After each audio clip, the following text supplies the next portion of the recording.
Chapter 5. Slim. "We're not horse thieves," said Annie. "Well then, what are you doing with my horse here?" said Annie. "Some bad guys came through town with his mother," said Annie. "They left him behind because he was too slow." "Yep, must be the rustlers that stole my last 5 Mustangs," the cowboy said. "Who are you?" said Jack. "I'm a Mustang herder," the cowboy said. "They rode through town. Then Sunset showed up all alone," said Annie. "We're taking him to his mother." "Sunset?" the cowboy said. "Yep," Annie smiled. "I named him." The cowboy put away his 6-shooter. "Well, you're pretty brave to try and rescue him, Smiley," he said. "Thanks," said Annie. Jack cleared his throat. "A Mustang needs his family," he said. "The bond between a mare and her young is very strong." The cowboy looked at Jack. "Whoa, you're pretty smart to know that, Shorty." "Shorty?" said Jack. "Every cowpoke's got to have a nickname," said the cowboy. "What's yours?" said Annie. "Slim," said the cowboy. "My name is Slim Cooley, and this is Dusty." He patted his horse. "That fits," said Annie. Jack agreed. Slim was Slim, and Dusty was Dusty. "So tell me," Slim said, "how do you two brave, smart young'uns end up in Rattlesnake Flats?" Jack caught his breath.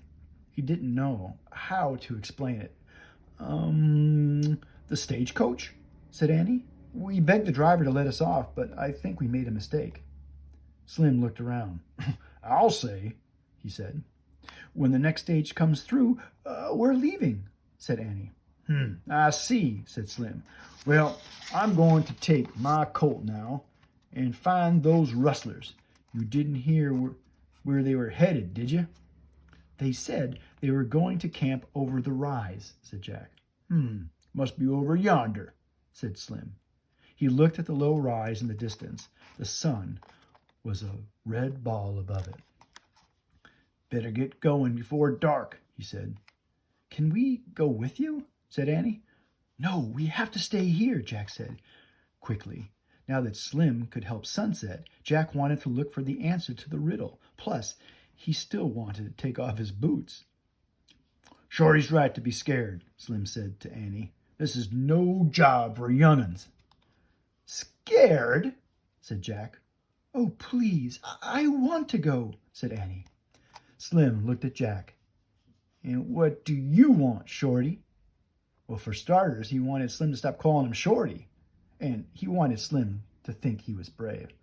"Sure, I want to go," said Jack. "What about your stagecoach?" asked Slim. "It's not coming until tomorrow," Annie said quickly. "Well," Slim scratched his chin, "I reckon I could use some brave, smart help, but you have to do everything I say." "We will," said Annie. "Can I ride Sunset?"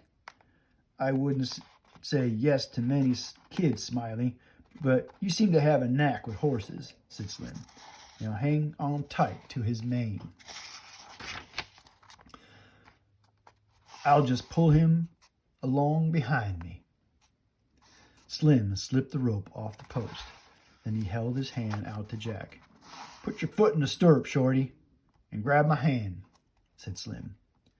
Jack did as Slim said. Slim pulled him onto the front of his saddle. Jack held onto the saddle horn. "Sit tight," said Slim. "It's not far." Slim snapped his reins. Dusty took off with Sunset right behind him. Jack bounced up and down. His boots hurt. The sunlight blinded him. "Giddy up," said Slim. "Giddy up," said Annie.